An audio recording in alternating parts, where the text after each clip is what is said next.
एक डॉक्टर के लिए प्रचंड पीड़ा एवं तनाव का कारण बनता है। हमारी जी ऐसी स्थिति में डॉक्टर्स के लिए आपका मार्गदर्शन क्या है? हमें लगता है कि डॉक्टर को पीड़ा होना स्वाभाविक है, लेकिन तनाव नहीं होना चाहिए। पीड़ा होना ये हृदय की पवित्रता, निर्मलता और पर दुख द्रवित होने वाला हृदय है। क्योंकि डॉक्टर हमारी माँ भी है, हमारा पिता भी है, हमारा भगवान भी है। जैसे माता पिता हमें जीवन देते हैं, ऐसे डॉक्टर हमें जीवन देता है। वो पूरा प्रयास करके, मान लो ऑपरेशन करना है या रोग है, पूरा प्रयास करके हमको स्वस्थ करने की चेष्टा करता है। लेकिन अगर हम स्वस्थ नहीं हो पा रहे तो हमारा बुरा प्रारब्ध है। बुरा प्रारब्ध जो हमें दुख भोगाने आया है वो हमें दुख भोगाएगा। अब उसमें डॉक्टर सफल नहीं हो सकता। वो अपना पूरा प्रयास करेगा लेकिन उसको परिणाम में असफलता मिलेगी, क्योंकि उस मरीज का बुरा प्रारब्ध है।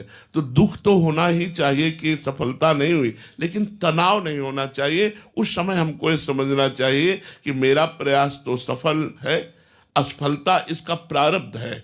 मैंने जो डॉक्टरी पढ़ी उसके अनुसार पूरा प्रयोग किया। तो हमें लगता है कि डॉक्टर अपना प्रयास कर सकता है। वो हम भाव से उसे भगवान कहते हैं कि डॉक्टर को भगवान की पदवी दी गई, लेकिन सही माने में वो किसी मरने वाले जीव को बचा नहीं सकता और बचने वाले जीव को मार नहीं सकता। ये तो पक्की बात है। उत्पत्तिम च विनाशम च भूतानामा गतिम गतिम वेति विद्याम अविद्याम षष्ठारो भगवान इति। जो उत्पत्ति करता है, जो विनाश करता है, जो गति और अगति, जो विद्या और अविद्या की रचना करता है, उसे भगवान कहते हैं। तो किसी की उत्पत्ति और विनाश का कारण भगवान होते हैं। निमित्त कोई बन जाए, और अगर मरना नहीं है तो कोई मार नहीं सकता, और नहीं मरना वाला सफलता में आता है।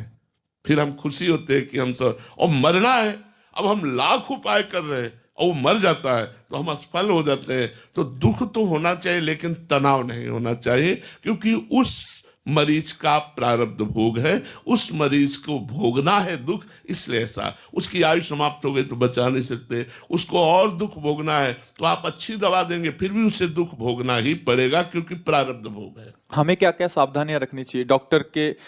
हमारा क्या कर्तव्य है हमारा? वैसे प्रवीण डॉक्टर अपने कर्तव्य को अच्छी तरह से जानते हैं और निर्वाह भी करते हैं। हम कुछ डॉक्टरों की बात नहीं कहते जो प्रमाद स्थिति से केवल धन कमाने का उद्देश्य रखते हैं। उनसे तो गलतियां होना स्वाभाविक हो सकता है, लेकिन जिन्होंने अपनी डॉक्टरी को धर्म माना है और अपनी डॉक्टरी को पूजा माना है, वो कभी डॉक्टर प्रमाद कर ही नहीं सकते।